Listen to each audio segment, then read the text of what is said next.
Come to the Home Depot this month and you'll learn a thing or two. Actually, 3, with 3 free do-it-yourself workshops. Learn how to design and care for your container garden by selecting the best soil and aesthetically arranging your plants. Learn how to install tile flooring, even how to keep your outdoor deck and patio space in the best shape possible. See, it's never too late to learn something new.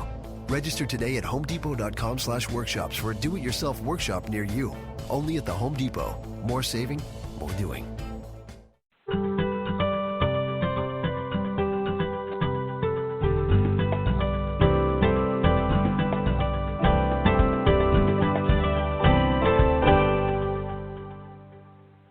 Welcome, everyone, to Creating a Family. Today, we're going to be talking about why Black, Hispanic, and Asian women are less likely to get pregnant with infertility treatment.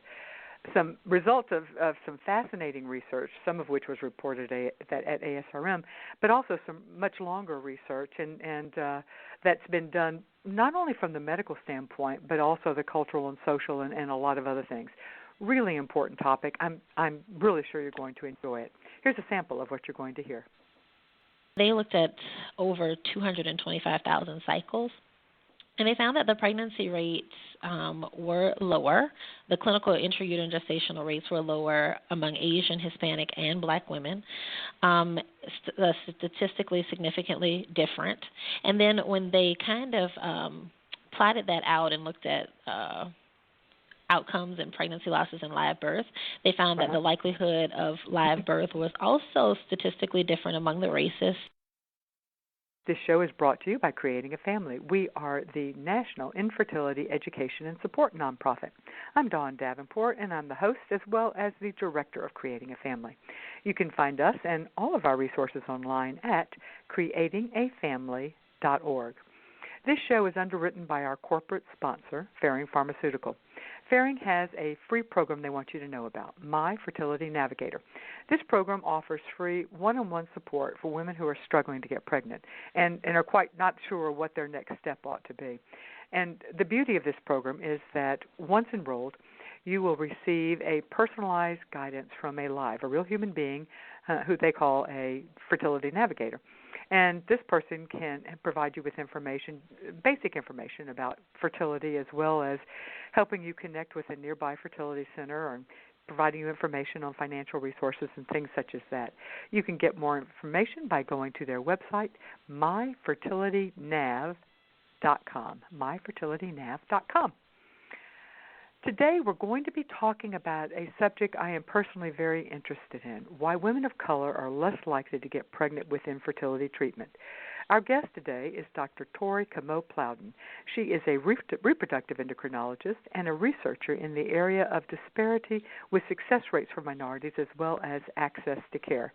Welcome, Dr. Plowden, to Creating a Family. We are so glad to have you here. Thanks. I'm happy to be here. You know, this is the timing for this show. We couldn't have done it better. Michelle Obama just came out, just last week with her book, Becoming. And although I haven't read the book, I have read and listened to as many of the interviews, and I will be reading the book. And one of the things that, to say it was a bombshell might be a slight overstatement, but it was still a surprise. And especially both my social media feed as well as my emails exploded when she announced that both of her children were conceived through IVF when she and Barack were in their 30s. And I was both fascinated by that, and I was so happy that she didn't have to, her kids are older. There was no reason for her to even have to share it. And it's certainly none of our business, but I was thankful because it seems to me that by her opening up, it brings into the topic of conversation with all races, but especially for Black women, the idea of infertility. And it certainly seems to me that one of the greatest myths is that infertility is a white woman's issue, specifically a white woman of certain age and certain means, and that IVF is a white woman's solution. Dr. Plowden, is that a myth that you see in your practice as well? I have definitely encountered that. I think, there seems to be a lot of this, and this can be true among all women of various races, but there seems to be a lot of shame surrounding a diagnosis of infertility. Women will often, feel alone, like, they're the only person who is going through this. Often it's happening in conjunction with many of their friends conceiving seemingly effortlessly. Yes, And exactly. so it can be a very lonely time for people. And in a lot of cultures, talking about difficulties getting pregnant is not something that people often do. So they don't even feel comfortable talking about it among their with their parents or their peer groups. And so, if you don't know that this is something that's common, then you might think that it's just you. And there can be a lot of shame around that, and a lot of just, it seems just very taboo for some people. Yeah, I think so. Quite a number of years ago, we did a show on infertility in the African American community, and we spoke a lot about that, the cultural taboos, both with talking about infertility, the religious taboos with talking about sex in general, and all of that combined makes it, I think, potentially harder. I think for all races, you're exactly right. I think everyone struggles with this, and I think that's very typical. But and perhaps it's worse in the African American community. Let's talk about the Hispanic community. Is it harder to talk about infertility from what you can see, or any research you've done or read from the Hispanic? And let's go ahead and throw in Hispanic and Asian. Do they suffer some of the same cultural issues that would make it harder to discuss and infertility? Yeah, it does seem so. I think for some Hispanic and Asian women, particularly if English is not their first language, there can be the added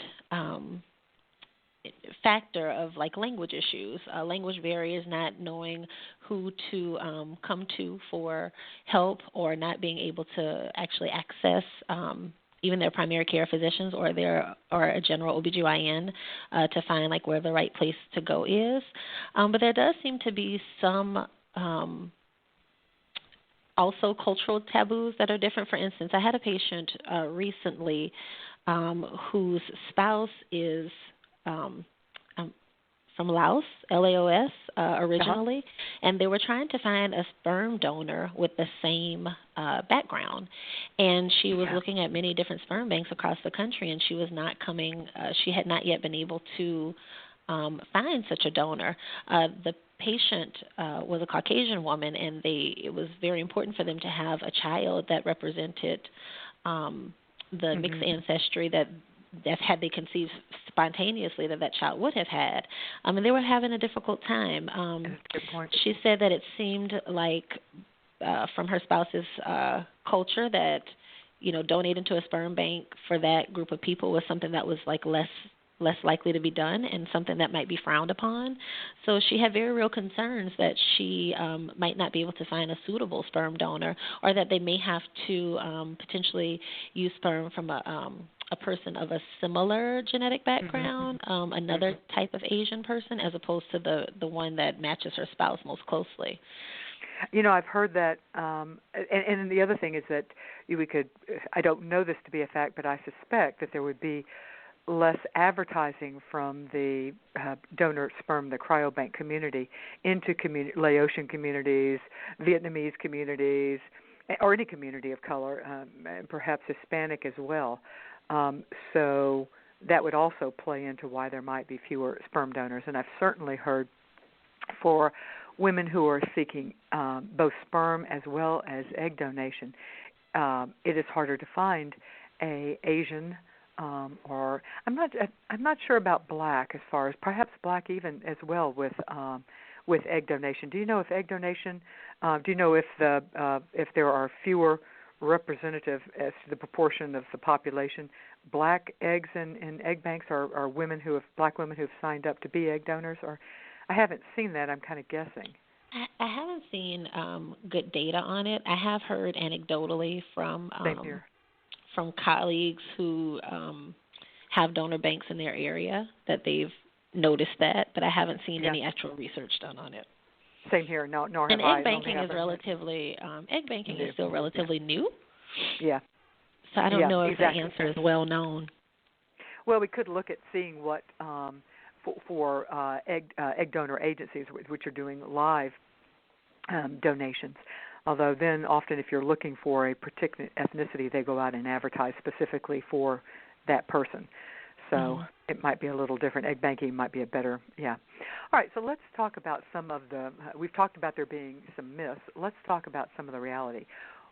Is there any difference, do you see a difference in the research for rates of infertility let's speak for just women right now, let's use Caucasian women as a base. Are there any differences when you look at the African American community in the rate of infertility, higher, lower, or about the same? It seems like the prevalence overall may be similar, but the causes of infertility vary substantially by race. African American women are much more prone to have what we call uterine factor infertility, which is related to fibroids. They also tend to have tubal factor infertility, so a higher likelihood of having tubal blockages that could be a contributor to their infertility. And then it also seems like there's a higher likelihood among African American women in general of obesity, and obesity can play a negative role in reproduction in a variety of ways. But definitely the likelihood of those diagnoses are different among Caucasians versus African American women. Why we've done a number of shows on fibroids. Do we know why African American women, and they are substantially more likely to have fibroids than I think any other race. Do we know why? Is it a genetic cause or environmental? Do we have any idea why? It is still unclear. There's ongoing research to try to iron out some of that. We do know that in African American women, they tend to present with fibroids at an earlier age, and that when they present with fibroids, they tend to be much more profound. They have a higher fibroid burden. These are women who can often even in their 20s have multiple fibroids. These are women who sometimes have to have multiple fibroid surgeries to remove the fibroids to improve their likelihood of pregnancy. So the actual reason for that is still unclear, but it definitely is much more prevalent among African American women. And what about tubal factors? Why would black women, and we're going to move to other races here in just a minute, but why are black women more likely to have tubal blockage? And that we're talking fallopian tubes, just for everybody. You know, the egg is released from the ovary and then has to be picked up and travel through the fallopian tube, where in an ideal world, a sperm meets and fertilizes within the fallopian tube, and the egg goes down through the fallopian tube and is deposited into the uterus, where, again, we hope that this implants and grows for 9 months. Anyway, that's a basic biology 101, Cliff Note version. And as a reproductive endocrinologist, we're probably just cringing at my oversimplification. But nonetheless, that's pretty good. It's pretty basic. So why would so we've talked about the fibroids, which would impact implantation, but you also mentioned tubal issues, which moving up the chain implant fertilization because the sperm can't meet the egg in the fallopian tube. So why would black women be more likely than other races to have tubal blockage? So tubal blockage can often result from exposure to chlamydia or gonorrhea, so sexually transmitted diseases.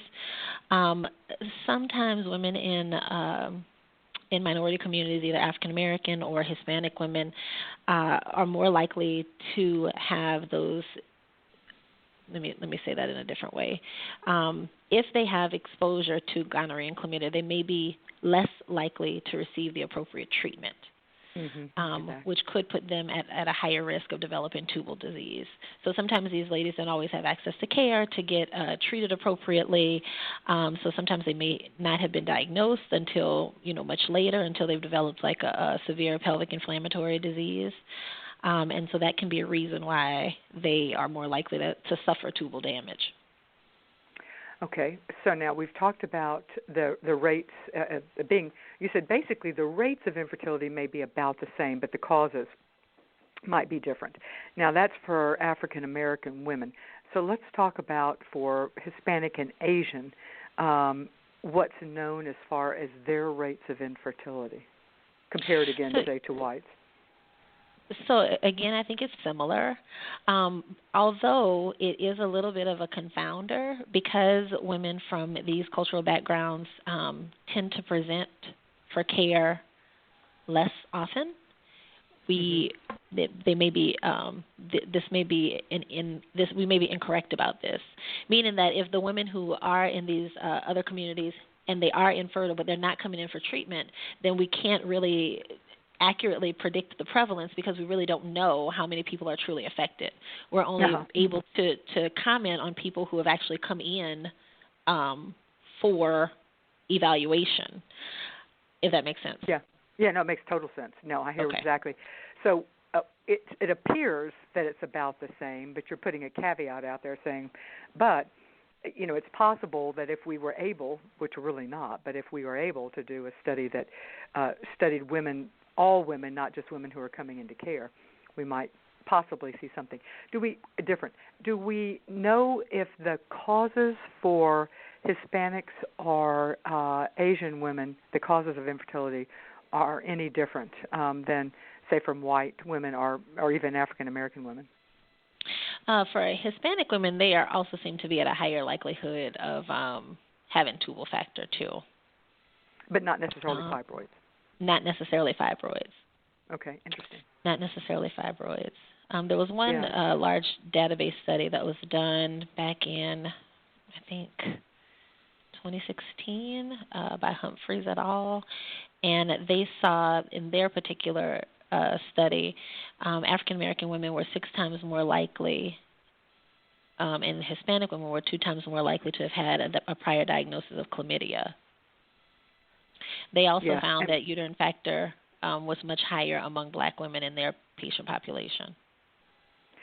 And there's also we'll talk about this later, as to why people of color, women of color anyway, enter treatment later.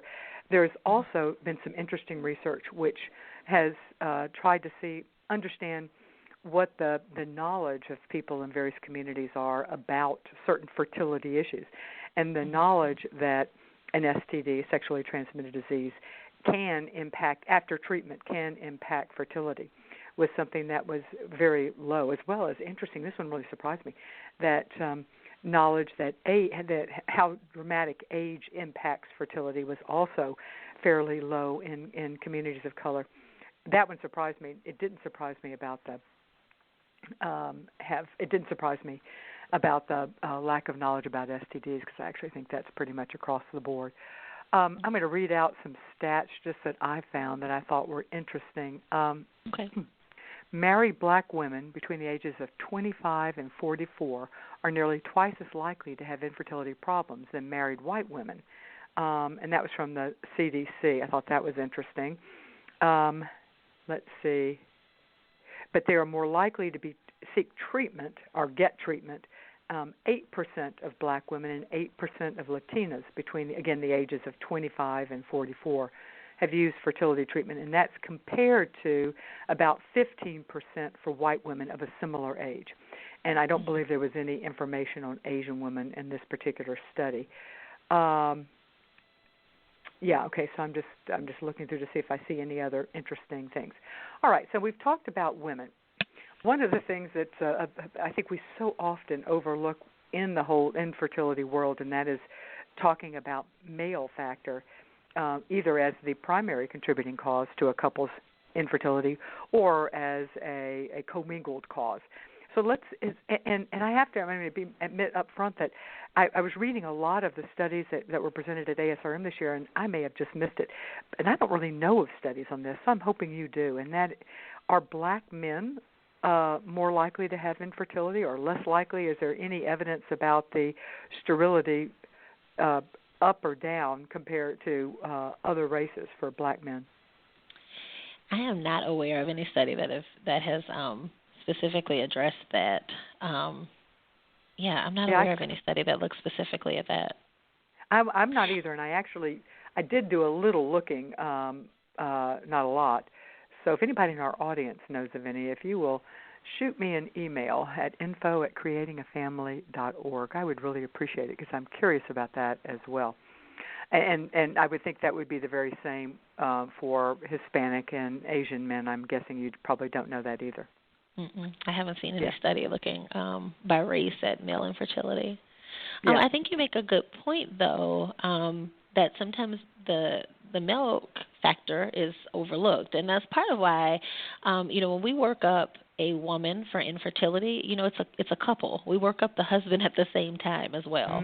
I think lots of people tend to assume that it must be something going on with the wife, but the truth is that it's almost like a rule of thirds, where a third of the time it's a female factor, something with the tubes or the ovaries, or there's a third of the time there's male factor, and then another about third of the time there can be several different things that are going on. That there may be a male component and a female component to the infertility. So it's recommended that we work up both couples at the couple at the same time, as opposed to saying, oh, okay, something's going on with this lady, we need to do this first. We need to really evaluate the sperm parameters and see what's going on there before we can make a good plan about how to proceed with this particular couple. Because, for instance, if a woman is ovulatory and her uterus looks normal and her tubes are open, but we don't know if the sperm are working well, or if the sperm counts are normal, or the motility is normal, then treating her, is not really, it totally changes our treatment plan based on what his sperm look like. Absolutely, and I think clearly when people get to an infertility clinic, to a reproductive endocrinologist, I mean that's going to happen. But I'm still surprised at the number. And let's face it, most people do begin with their gynecologist, and I am surprised at the number of gynecologists who are starting to perform tests on the women before they even do a sperm analysis. And I don't think that happens once you get to a clinic, an infertility clinic, but it's still pretty common before that process, before you, or at least it is from people that we talk to. All right. Now I want to shift to something that I think at least I have been aware of the different causes of infertility, as well as the lack necessarily of getting into treatment of women of color, and I should say couples of color. But I think what is interesting, and there seem to be a fair number of studies that were reported this year, although it's not necessarily new, is that infertility treatment is not as successful in women of color. So if you could break down the success rates, and you presented on this at ASRM this year, the success rates for white, black, Hispanic, and Asian women. And then go ahead, and while you're doing it, let's talk about the live birth rate. So let's talk about pregnancy rates and live birth rates for these races by comparison. Okay. Do you have that? So I'm pulling. I actually have I have a chart that was pulled from a particular database study that I was trying to find. Here, okay. I'll pull it up. So too. this go ahead. This was a study that was done. This actually is a little bit of an older study. It was done in 2010 by Baker et al. And it was published in Fertility and Sterility, which is one of our main infertility journals. And they use the SART database, which is the SART database basically is it reports data from most of the clinics within the United States. I think it's something like maybe 95% of the data from clinics in the U.S. are reported to SART, and it looked at pregnancy rates and also live birth rates. And basically, they used the Caucasian patient as like the reference category, and compared Asian, Hispanic, and Black women to white women, and they looked at over 225,000 cycles. And they found that the pregnancy rates were lower. The clinical intrauterine gestational rates were lower among Asian, Hispanic, and Black women, statistically significantly different. And then when they kind of plotted that out and looked at outcomes and pregnancy losses and live birth, they found that the likelihood of live birth was also statistically different among the races. So the Asian women had the highest likelihood, of course, after the white ladies. Theirs was still lower. And then the Hispanic ladies were even lower, and then the African-American women were even lower than that as far as live birth. And the African-American women, this surprised me. I know the study you're talking about, Baker et al., Fertility and Sterility, 2010. But the African-American women, if we take the white women as the reference point, so that they're a 1.0, they're 1. And Asians were 0.89, so slightly below. I think they did say it was statistically significant. And Hispanics were right below that, 0.87. But Black women were 0.62. I'm not sure you could say that they're almost half as likely, because I'm not. I took stats in college and in graduate school, but I don't really. I know that may not exactly work to say almost half, but 0.62 compared to women. This is talking about pregnancy, live birth. I believe this was live birth, and that's significantly different. I mean, that's kind of surprising. It is. And I think, so one thing to point out with these, with this database study, something is obviously there. This is a fairly convincing data. One drawback of this kind of study with the database is that race is not, at that time, race was not a required reporting in that database, and so there are a lot of cycles that we could not use to study this because the race of the patient was not reported. So maybe it's possible that could affect numbers, but even among the ones that we were able to report the race, it was a large difference. There are substantial disparities in reproductive health for African American women throughout reproductive health, not just specifically related to infertility or the ability to become pregnant with IVF, but preterm labor and delivery is much higher among African American women. For reasons that are not 100% clear. Of course, there can certainly be issues with access to care, and there can certainly be issues with, socioeconomic status. But even when controlling for socioeconomic status, Black women are still at a higher likelihood to deliver preterm. Could that be related to fibroids? Because fibroids, that's one of the risk factors of fibroids. So have they ever controlled for the fibroids to see if that is the contributory cause? There is a study that controlled for fibroids. I don't have that one in front of me right now, and I don't remember all of the details. But even when you control for those sorts of factors, access to care, socioeconomic status, prevalence of fibroids, it still seems that Black women have a higher likelihood of preterm delivery.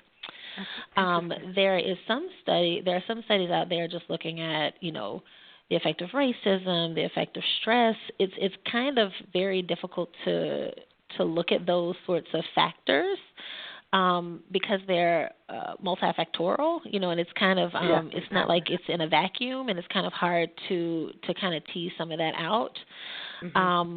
But even when the Black woman has access to care and has has access to money and all of those sorts of things, nutrition, all of that sorts of thing, they are employed and have a higher socioeconomic status, they still tend to do worse than women who are of a similar socioeconomic status but who are white. Yeah, that's some of the research that I was reading, and I find that so discouraging and interesting, but also discouraging. So we've talked about that, but let's go back to now. You're talking about live birth rates. So it seems like we have a couple of compounding factors. One, IVF is less successful in women of color. And then 2, pregnancy is less, they're more likely to deliver early. And obviously that has a significant negative impact on the live birth rate, depending on the degree of prematurity. But let's go back to the beginning part, because I want to circle back to talking about racism and some of the other things. But let's go back to treatment itself not being successful, IVF, and specifically what we're talking about here. Although that's an interesting, I didn't even think about that. Has there been research on whether oral meds, letrozole or Clomid, the effectiveness of that? Do you see any difference on the effectiveness of oral fertility meds on women of color? That's an interesting question. I can't just think of any studies offhand. I can't think of any studies offhand that look at that. Yeah, that's curious to me. It's Everything sometimes I've read harder today is talking about IVF. Yeah. Because, like in the database studies, these are women who have undergone IVF. It doesn't always include women who have had infertility treatments that are less aggressive. Yeah. Exactly. So I don't know. I'm not sure of a good place to look for that sort of data. Yeah, I didn't see it, but I wasn't also looking for it. Well, we're just so everybody knows, we're primarily talking about IVF is what we're talking about.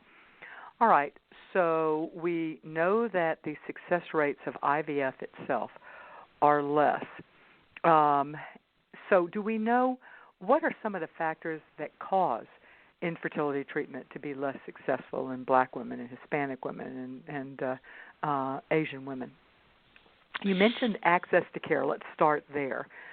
What do you mean by access to care? IVF is very costly treatment, and there are some states do have like insurance mandates, but the majority of the states do not.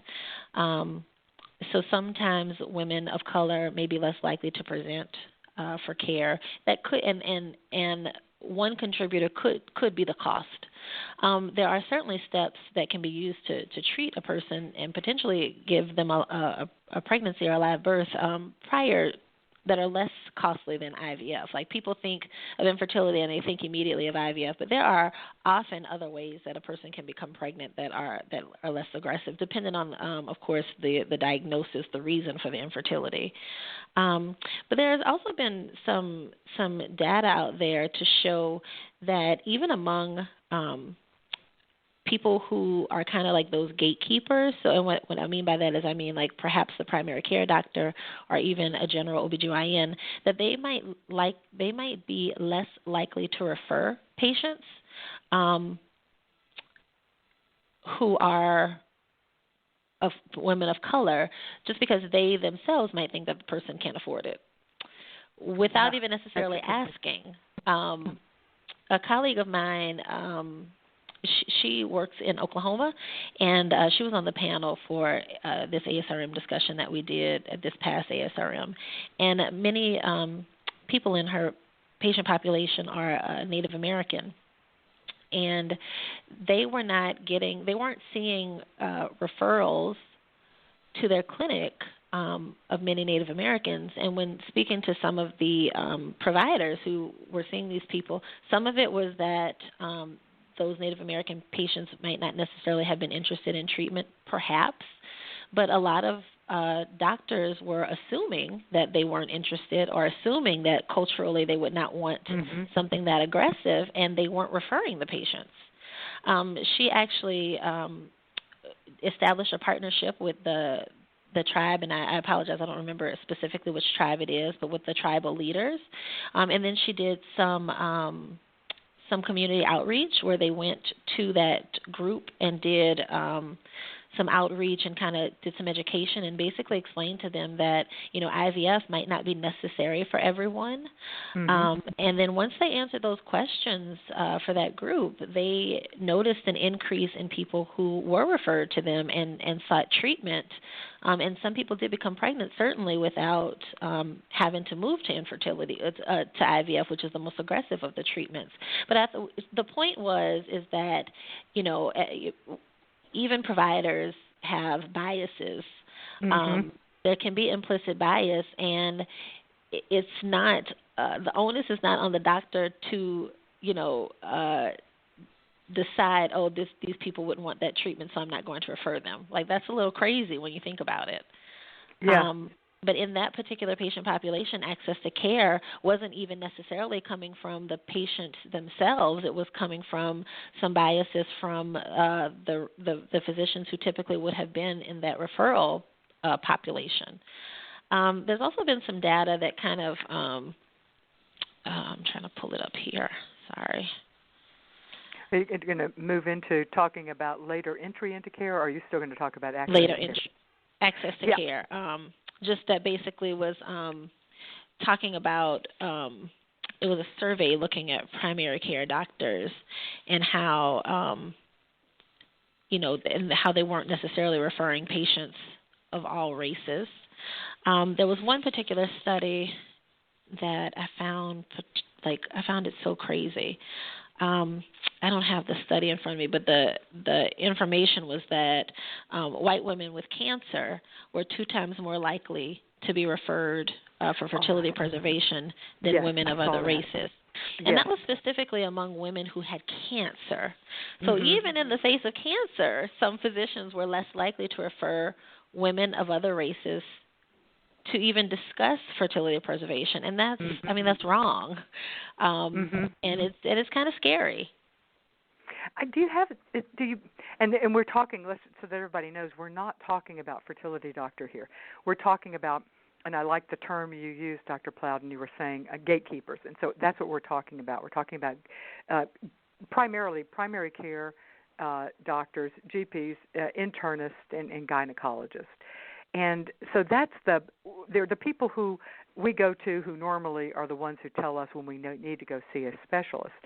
And you have to wonder if there's some buy-in to some of the stereotypes of hyperfertility among. I mean, you wouldn't think that educated people would fall for that, but there is I believe anyway, a cultural myth that women of color, let's say specifically black women and Hispanic women, are, that they have lots of babies. That's what they do. They're baby-making machines. And so I wonder if that's the. I don't think that the study. I didn't read the whole thing. I read the excerpt. The summary of that research you were just referring to, and I don't think they went into the reasons why. But I found that really it was both interesting and very depressing. So there is a cultural myth. When people talk about, the African American women or Hispanic women, they're super fertile. They have 5, 6, 7 babies, and they're taxing the system. You do hear that, and I think that is it's obviously a misconception and a gross misrepresentation of what's accurate and correct. But I think also even some women may internalize that kind of a stereotype, and that can be why infertility can be so isolating.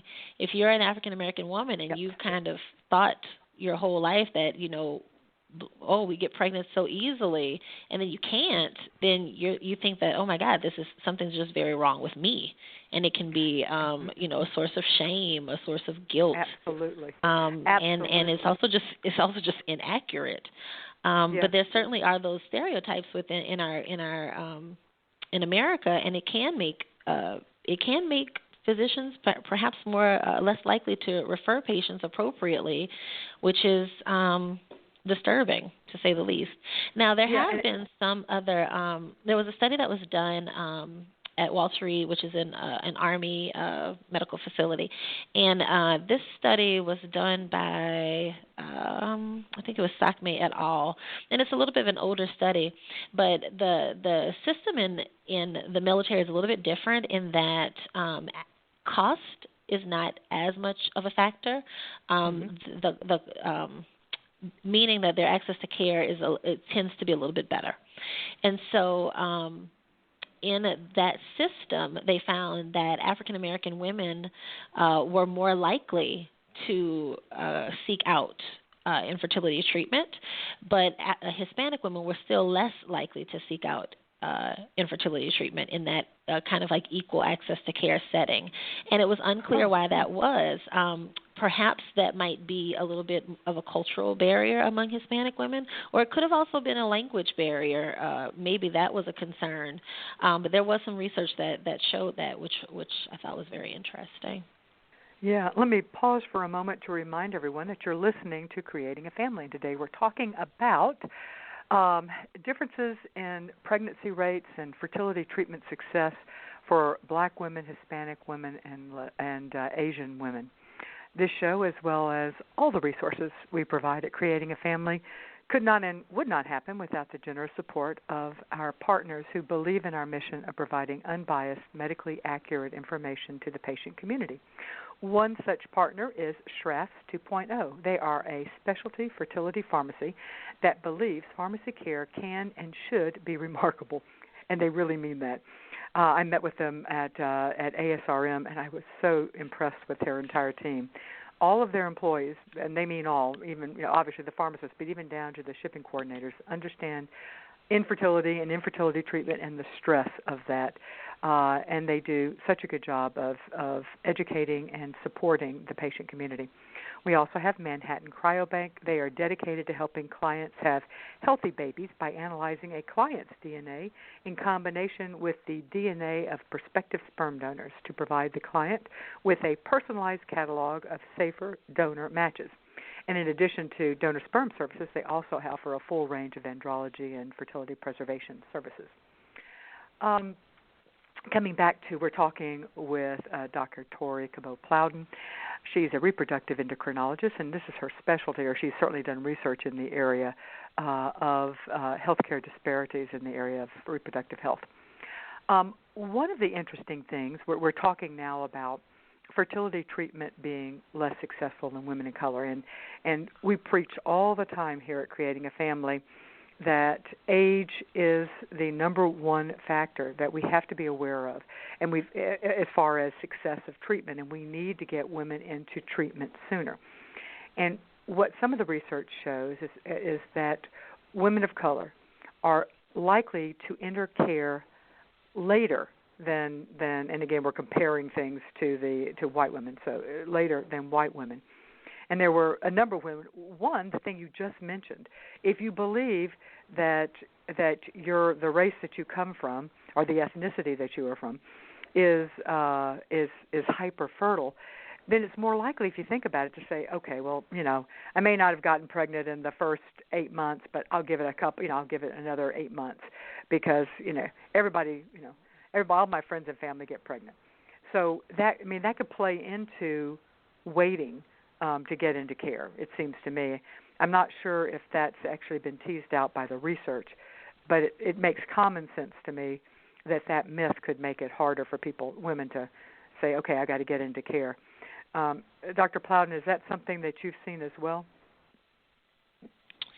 I don't know if it's been for that reason or not, but often when patients will come in and and you get their history, it seems, this is a little anecdotal, but it seems to me like some of the African American patients or the Hispanic patients are more likely to say, oh, we've been trying for 5 years, or we've been trying for, X amount of time, and then we just decided to finally get evaluated. Typically, when we are talking about the definition of infertility, we're talking about trying for 12 months or more, unprotected intercourse without success. Now, that's specifically in women who are less than 35. If the woman is 35 or older, we typically will start an evaluation after 6 months. And that's partly because, time is not on our side, aging is an issue, but also because in that age group there is more likely to be some sort of reason why they may not be getting pregnant. So we like to use 12 months if they are younger than 35, and about 6 months if they are 35 and older. Mm-hmm. And another thing that I mentioned earlier about entry into care is not understanding the impact of sexually transmitted diseases on fertility. And as I said, there was a study that asked questions, and it broke it down by race or ethnicity, and they specifically were asking, is this statement true or false, and talking about the impact of STDs. Communities of color were less knowledgeable about that. So if you had an STD when you were much younger and you were aware that, oh wait, this could impact my fertility, then that might propel you after you've been trying for a year when you're 30, if you're not pregnant, to quickly get into treatment as opposed to saying, well, let's give it another 6 months. So I think that absolutely has to impact. And fertility also, awareness. I'm sorry, fertility awareness in general, I should say, impact of age and weight also played in on that. I'm sorry, I interrupted. Go ahead. Yeah, fertility awareness, I think, among many women just isn't, sadly, is not where you would think that it would be. There was a study published in Fertility and Sterility relatively recently. I think it was in 2016. And they looked at knowledge, attitudes, and practices regarding conception and fertility. And they found that, and this was across all races, they found that about 40% of women believe that ovaries continue to produce new eggs. So women are, you're born with the number of eggs that you're going to have, and you basically, that declines as we age until menopause. 25% of these women were unaware that obesity or menstrual irregularity could impact fertility. 20% of the women in that study were unaware that the effect of age on infertility. And I think it's important to mention that the majority of the women in this particular study, more than half, were college educated. I know.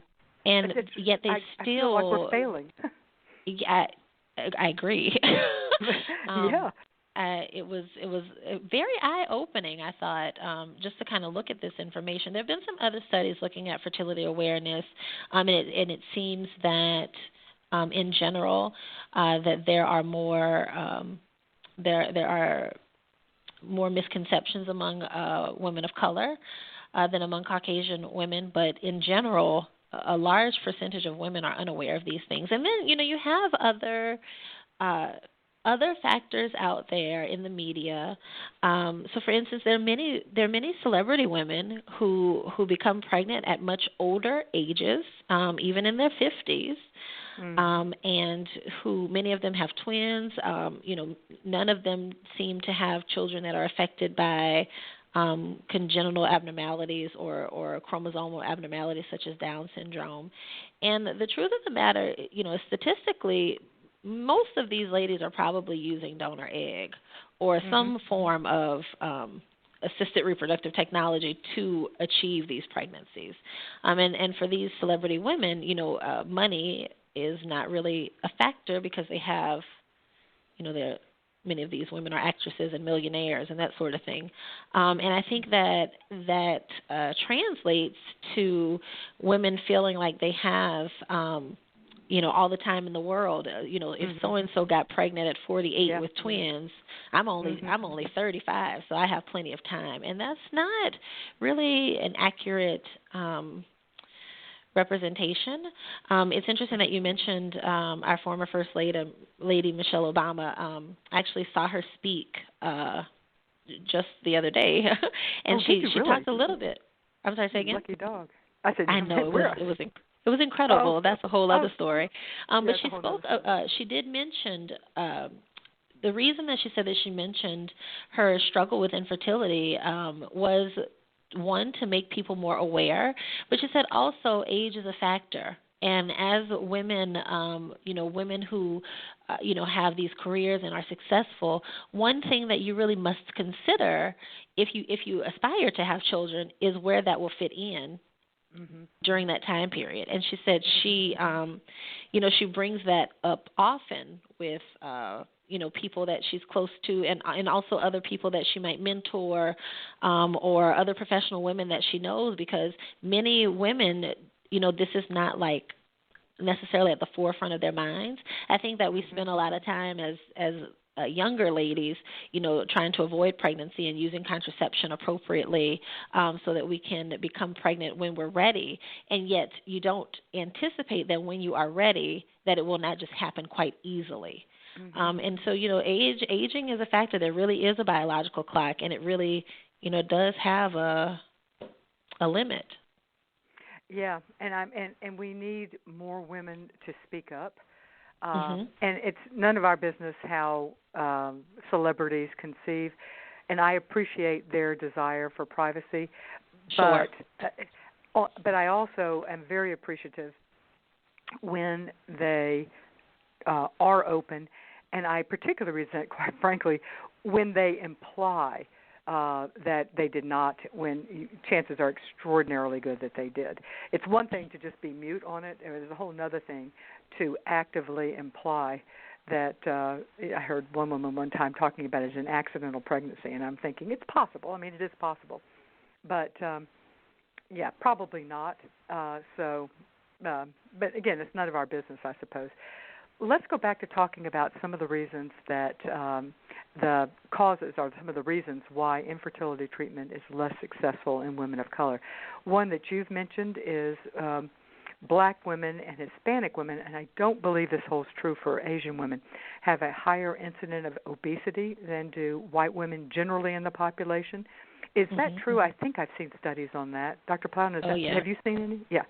So yes, and obesity is true. A big deal for fertility. Obesity is a big deal. Mm-hmm. As well, fertility as well as carrying a baby to term. So both obesity can impact both. It can, yes. And there have been, ladies who are obese are more likely to have often issues with ovulation, and so sometimes it may be difficult for them to become pregnant spontaneously. But then they also have a higher likelihood of perhaps having chronic disease. So these ladies are often can be more likely to have issues with chronic hypertension and issues with diabetes even before pregnancy, or they might be more likely to develop those issues in pregnancy, which can lead to substantial complications and substantial morbidity for both the mother as well as the child. There's been even some studies that have kind of shown that women with significant obesity, that their babies have a higher likelihood of perinatal death, so death within the early part of life for unclear reasons. So there's a lot of issue with obesity. It's kind of hard specifically for women who already have infertility when obesity is an issue and then perhaps they're older already, and so now time is an issue too, and we're trying to figure out the best ways to treat them and to try to help them get pregnant, while also trying to mitigate some of the risk associated with it, and it can be very, very challenging. But certainly in America, obesity has become quite prevalent across the entire country. I may say this a little bit incorrectly only because I don't have the chart in front of me, but if you go to like the CDC website, there's like a map of America, and you can look at it over time. I think it starts maybe like in the 1990s and the 2000s and et cetera. And as you click through the map, you can see that the country becomes like redder and redder because that's how they represent obesity. And at the last time, I think in 2009, perhaps, there was no state in America that had a prevalence of obesity of under 20%. So even the states that were more known for like outdoor activities, I think Colorado and maybe Utah were some of those states. Even those states at that point had a prevalence of obesity of 20%, which is substantial just in general for our health.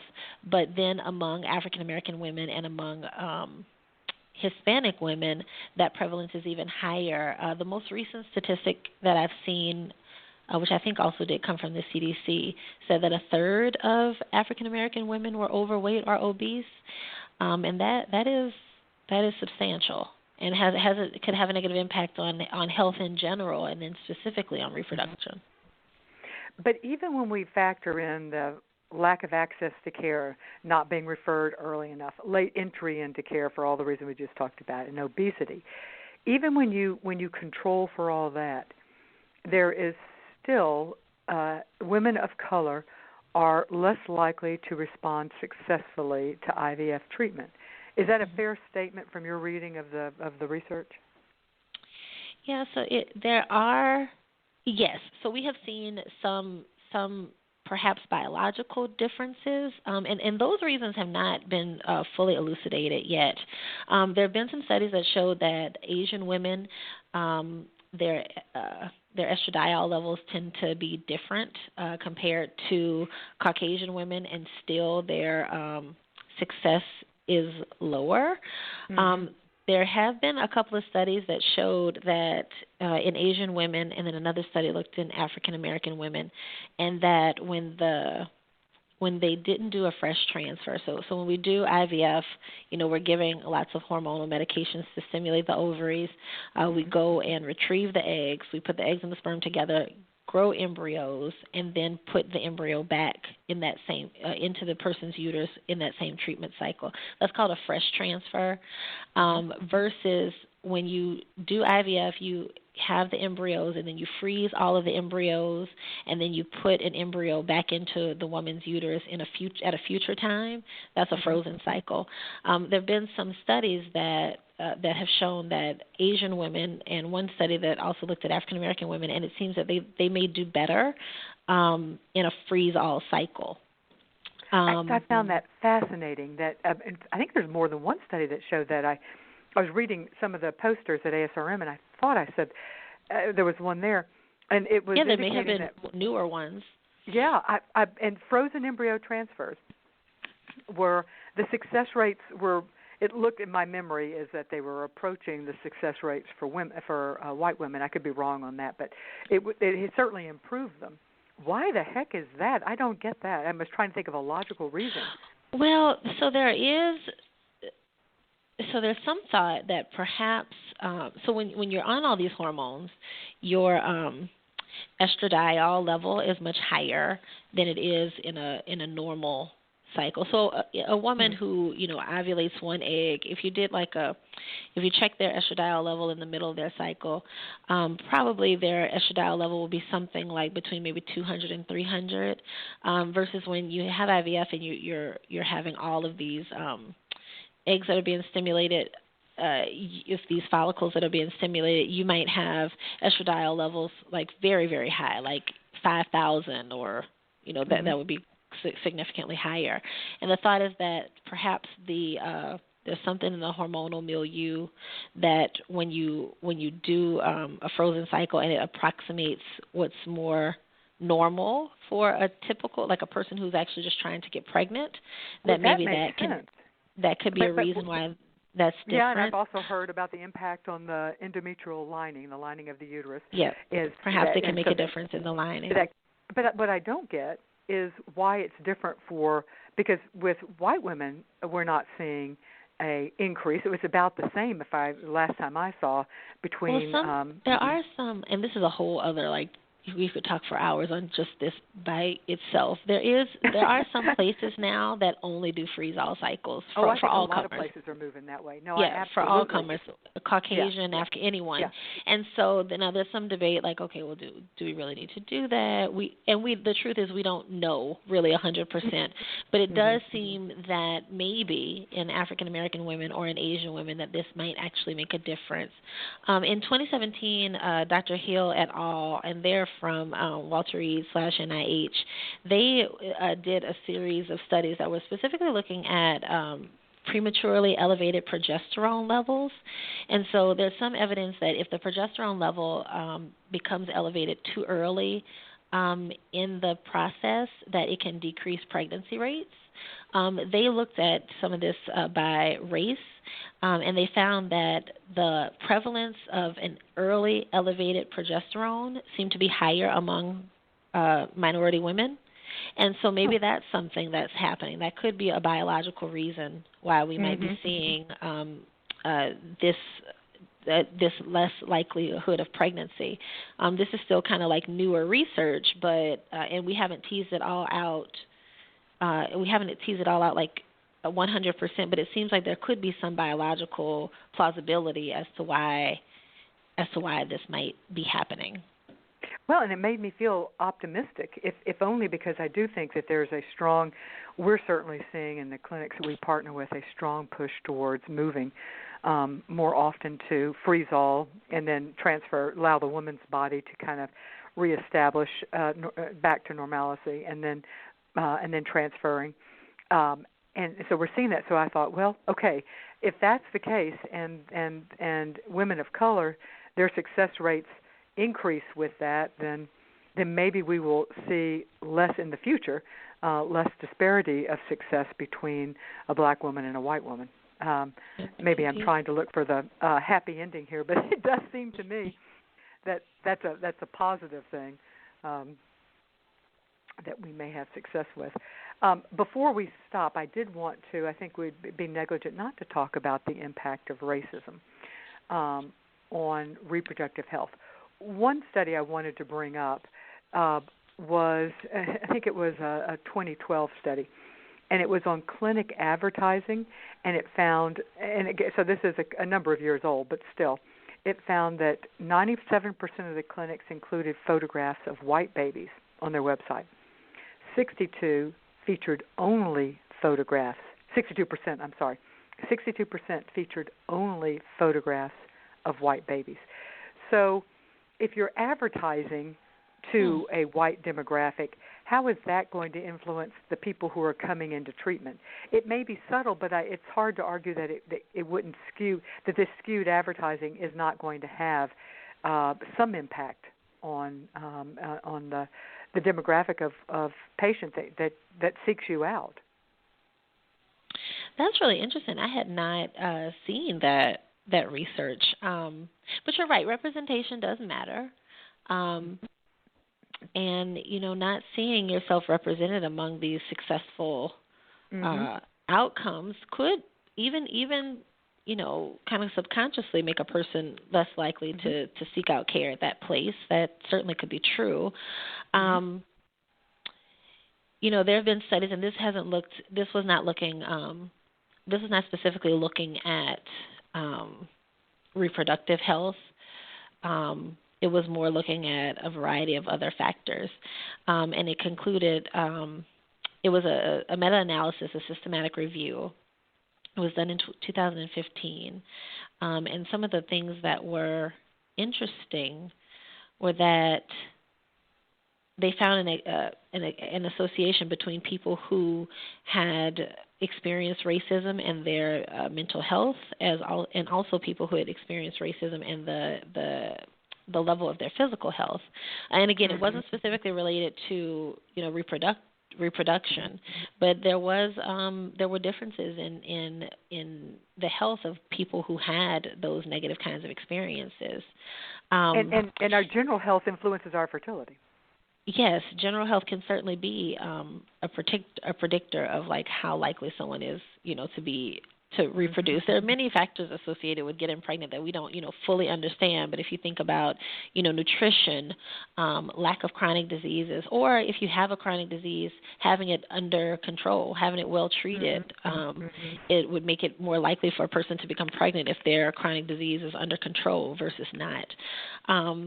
Seeking out, going to a physician to seek health, to actually seek treatment can also be, impacted by that. If you've had negative experiences with physicians in the past, if you feel recently in the news, there's been a lot of talk about increased maternal mortality among African American women. And it is true across the country, black women are more likely to die in childbirth or around that time period than Caucasian women. And if you hear what some people are saying about it, is that they feel that they are not being listened to. And that plays a role. Even famous people such as Serena Williams had an experience where if she had not advocated for her health, she had I think she had a pulmonary embolism. And she kept saying to them, I've had a pulmonary embolism in the past, and this is what it felt like. And finally, after, she and her husband advocated for her for a diagnosis, then she was, she had the appropriate diagnosis and she had the appropriate treatment. And Serena Williams is a millionaire. She's Yeah. famous. She's well respected. She is no shrinking violet. She is not a shrinking violet. If she is not being listened to, then what must an everyday person feel like? And also Serena did have the knowledge of what was going on with her. Many women don't have any sort of medical background or any kind of thing like that. But what women are saying over and over again, particularly women of color, is that they don't feel like they're being listened to. They feel like their symptoms are being minimized. They feel like they're being called, for lack of a better word, hysterical. These sorts of things. And if that has been your perception in your healthcare history, then you might be less likely to seek out care for those reasons as well. You may be less likely to trust the care that you receive. So certainly those, and I also think it's important, when people hear the word racism, I think lots of times people, turn off. Particularly people who might be in the majority, they may say, "Well, I'm not a racist, so this doesn't apply to me." And I would not say that that's not valid, but we all have implicit biases, whether they be racial or otherwise. But when you're talking about racism, you're not talking about a person who is on purpose being racist to someone, or not treating a person appropriately because they are racist. When you're talking about racism, you're talking about, unfair policies, inequality among power and resources and capacity, and then opportunities for patients. It's not just, a person level. It's like on a systemic. It can be certainly personal, but it can also be internalized. It can be interpersonal, and it can be systemic. And these are some of the barriers that we have to break down. Even those physicians who in those that I talked about earlier, who did not refer patients, I don't think that they would have thought that they were being racist, but they definitely were exhibiting biases, and if no one pointed that out to them, they wouldn't necessarily be aware that something that they were doing was wrong. Exactly. In fact, they would probably specifically say that they're not racist. And as you point out, maybe they aren't racist, but they've got a bias. And even if it's not a personal bias, it's the systemic. And the problem with systemic racism is it's so subtle and not necessarily on its impact, but you can't pin it down. You can't pin it down to a person. It's kind of just runs throughout. It's like a common thread that's running throughout that we have to acknowledge. In general, we have to acknowledge it, but certainly and specific to this show, acknowledge the potential impact it has on fertility issues, reproductive health for women of color, and that's probably a great way for us to segue into letting me tell you about another one of our partners, IntegraMed Fertility. They are the largest network of fertility practices in the country. By combining the latest innovations in the reproductive sciences with compassionate and customized treatment plans, IntegraMed practices are able to provide the very best possible care. I want to mention a few resources that exist that are just really good resources for people, women of color in particular. One is, and you could just Google these to find them, and also in our show notes we will have links to, and on our website, creatingafamily.org, we will embed links to all of these. Fertility for Color Girls is a nonprofit that provides information across the board for fertility issues, for particularly Black women. Another one is Broken Brown Egg. I have been a follower of her for quite some time. It's a blog and actually a website now that's devoted to a lot of things fertility, but also fertility awareness for women of color. And one I didn't know about but just found out about is Black Mamas Matter, and it is specifically talking about or trying to address the maternal mortality and maternal problems, preterm labor, even if it's not mortality, issues associated with pregnancy in Black women, and it's called Black Mamas Matter. And let me remind everyone that the views expressed in this show are those of the guest and do not necessarily reflect the position of Creating a Family, our sponsors, or our underwriters. And also, if you've got questions, this is general advice, not intended to be medical advice. So if you've got questions on how any of this applies to your specific situation, you need to work with your infertility provider. Thank you so much, Dr. Plowden, for being with us today. This was just terrific, and I so appreciate your information and your. To our audience, let me say that I'll see you next week. Right now at the Home Depot, you'll save up to 35% off appliance special buys, like a GE Appliances top-load washer and dryer pair with deep clean and deep rinse options, a reliable heavy-duty agitator, and 4 precise water levels, just $4.78 each. Wash, dry, save, repeat. Today is the day for doing, with Spring Black Friday savings now at the Home Depot. More saving, more doing. U.S. only while supplies last. Gas dryer extra. See store for details. Valid through April 17th. Napa know-how. It's Love Your Car Month at Napa. And to show your car the love, get a Napa bucket for $2.99 and save 20% on almost everything you can fit inside, like car wash, car wax, and tire shine. So save some cash and look good doing it by getting 20% off with the Napa bucket. Quality parts, helpful people. That's Napa know-how. Napa know-how. At participating Napa Auto Parts stores, exclusions apply. Minimum 3 items may not be combined with other offers. Offer ends 4/30/19.